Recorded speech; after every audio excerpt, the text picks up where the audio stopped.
Welcome to the League of Nerds comic book segment number 9. I'm John Cooney, here to talk to you about comics, specifically comics shipping this second week of April 2012. A lot of great comics out today. Got an ambitious list to go through, so let's get to it.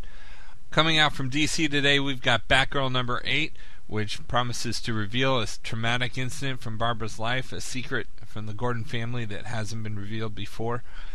We've also got Batman and Robin number 8. That's the conclusion of the Born to Kill storyline, as Batman and Robin find themselves both emotionally and physically beaten, and we learn the fate of nobody. We've got Suicide Squad number 8, which presents the aftermath from the hunt for Harley Quinn. And we've got Superboy number 8. After the rescue mission didn't go as planned, now we've got Superboy facing off against another familiar metahuman who may be familiar to some readers as Grunge. From Marvel this week, we've got Avengers Assemble. That's the new Avengers storyline featuring the team from the movie, which brings the movie team into the comic continuity, and written by Brian Michael Bendis and drawn by Mark Bagley, who we've seen work together before on Ultimate Spider-Man. We've got Avenging Spider-Man number 6, which brings together Spider-Man, Daredevil, and Punisher in a chase across Manhattan for a treasure that's going to impact all of their lives. We've got the conclusion of Carnage USA number 5. That is been a hit miniseries that sets the stage for an event this summer with Spider-Man and Venom and the Avengers taking on Carnage. We've got Daredevil Season 1. That's the hardcover edition of the retelling of the Daredevil origin, as Daredevil faces off against the Owl, Purple Man, Mr. Fear.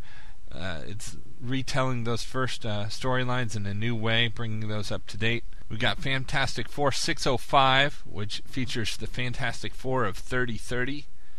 We've got Mighty Thor 12.1, which is another one of those jumping on editions, issues that Marvel is releasing. We've got New Avengers 24, featuring the New Avengers' role in the war against the X-Men, and now it's up to Wolverine to choose a side. We've got Scarlet Spider number 4, where Kane's past is coming back to haunt him, and the Assassin's Guild is coming to Houston for him. We've got a new book from Marvel Secret Service number 1, which is from Mark Miller and Dave Gibbons. You know Mark Miller from his work on Fantastic Four, Wanted, Superman Red Son, Ultimates, very, very popular writer, and of course Dave Gibbons, best known for his work on Watchmen. This is a collaboration that's been a long time coming from the two of them. Ultimate Comics X-Men number 10, featuring Storm's last stand in the prison, the camp, and it's going to come to a climax in this issue. Uncanny X-Men number 10, X-Men, again building towards that Avengers vs. X-Men storyline. Also out this week from other publishers, we've got from Image Comics Thief of Thieves, number 3. This is a good book I really enjoy. Another one from Robert Kirkman. It has a very cinematic feel. It feels like you're reading a movie. The story of Conrad Paulson, who's been living a secret double life and now as a master thief with nothing that he can't steal except for the life that it's cost him. And also from Image, a comic that I hadn't picked up on yet, but I'm going to give it a try, but Peter Panzerfaust, which is very popular. Both the first and second issues have gone into second printings. It's a high-energy war story that blends Red Dawn and Peter Pan. One book I almost forgot to mention from Image Comics this week is Saga, Book 2, out by Brian K. Vaughan and Fiona Staples. It's the second book. The first book I neglected to mention last month too, because unfortunately the title just didn't stand out or grab me when I looked through the list for the month, but definitely a book that I'm enjoying. Brian K. Vaughan is one of my favorite writers, and it's nice to see him blending drama, science fiction, and fantasy in a way that is really appealing.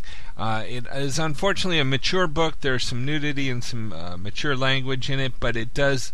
It's not for shock value. It really does. It really is necessary in the story. Well, not necessary, but it really is a part of the way that the story is told, and really a good storyline. Saga, issue 2 out today. And finally this week from Dynamite Entertainment, we see the new comic book Bionic Woman number 1, featuring the story of Jamie Summers. spinning out of the popularity of their other title by Kevin Smith, The Bionic Man. Bionic Man number 8 out today as well. Well, that's it for me this week. There's a lot of great books on this week's reading list I'm anxious to read, and I'll let you know what I think about them on my comic book blog. You can check it out at he'sgotissues.com. It's a Facebook blog, so join it and let me know what you think. And again, you can go to your local comic store. They can help you find the books that you're interested in reading, and I'd love to hear your thoughts on what you're reading. So until next week, I'm John Cooney, and I've got issues.